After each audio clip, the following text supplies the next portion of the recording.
रात के 2 बजे थे। बारिश की तेज बूंदें खिड़की पर थपथप कर रही थीं। सुरेश, जो हाल ही में एक गांव से लौट रहा था, अपनी सीट पर गहरी नींद में था। ट्रेन के अंदर के माहौल में एक अजीब सी सन्नाटा और भयावहता थी। तभी अचानक ट्रेन की लाइट्स चमक कर बुझ गईं। सुरेश की नींद खुल गई और उसने देखा कि बोगी में केवल कुछ ही यात्री बचे हैं। सबके चेहरे पर डर साफ झलक रहा था। सुरेश ने अपने बगल में बैठी बुजुर्ग महिला से पूछा, क्या हुआ बुआ जी? महिला ने कांपती आवाज में कहा, यह ट्रेन मौत की सवारी है। जो भी इसमें चढ़ता है वह जीवित नहीं बचता। सुरेश ने हंसते हुए कहा, यह तो सिर्फ अफवाह है बुआ जी, आप चिंता मत करिए। लेकिन तभी ट्रेन की गति अचानक बढ़ गई और बोगी में अजीब अजीब सी आवाजें गूंजने लगीं। ऐसा लग रहा था जैसे कोई अदृश्य शक्ति बोगी में घूम रही हो। सुरेश ने देखा कि सामने वाली सीट पर बैठे व्यक्ति का चेहरा अचानक बदल गया। वह एक भयानक रूप धारण कर चुका था। उसकी आंखें लाल हो चुकी थीं और उसके दांत नुकीले हो गए थे। सुरेश घबराकर पीछे हटा और देखा कि बोगी के अन्य यात्री भी एक एक करके उसी भयानक रूप में बदलते जा रहे हैं। अब उसकी सांसें तेज हो चुकी थीं और वह समझ नहीं पा रहा था कि क्या करे। उसने अपनी सीट से उठकर दरवाजे की ओर दौड़ लगाई, लेकिन दरवाजा बंद था और खिड़की से बाहर का दृश्य भी धुंधला हो चुका था। तभी ट्रेन अचानक रुक गई।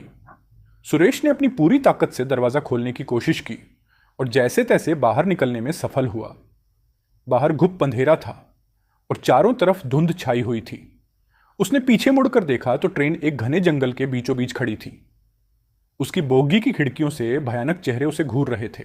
सुरेश ने दौड़ते हुए जंगल की ओर कदम बढ़ाए, लेकिन उसके कदमों की आवाज के साथ साथ किसी अदृश्य शक्ति की भी आवाज सुनाई दे रही थी। वह बेतहाशा दौड़ता रहा, परंतु वह आवाज उसकी ओर तेजी से बढ़ती जा रही थी। अचानक सुरेश के सामने एक गहरी खाई आ गई। वह रुक गया और पीछे मुड़कर देखा। पीछे भयानक चेहरों का समूह उसकी ओर बढ़ रहा था। उसने अपनी जान बचाने के लिए छलांग लगाई और खाई में गिर पड़ा। उसकी आंखों के सामने अंधेरा छा गया। सुबह जब सूरज की पहली किरणें जंगल में पड़ीं, तो गांव के कुछ लोग उस खाई के पास पहुंचे। उन्होंने देखा कि सुरेश बेहोश पड़ा हुआ था। उसे उठाकर गांव लाया गया। जब सुरेश होश में आया तो उसने अपनी भयानक कहानी सबको सुनाई, लेकिन किसी ने भी उसकी बातों पर यकीन नहीं किया।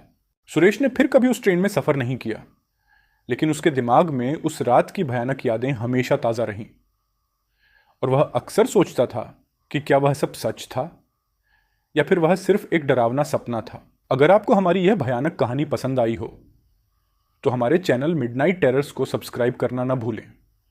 यहां आपको और भी ऐसी रोमांचक और डरावनी कहानियां सुनने को मिलेंगी।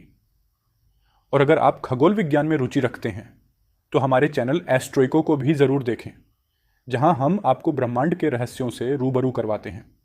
हमारे चैनल्स पर जुड़े रहें, लाइक करें, शेयर करें और अपनी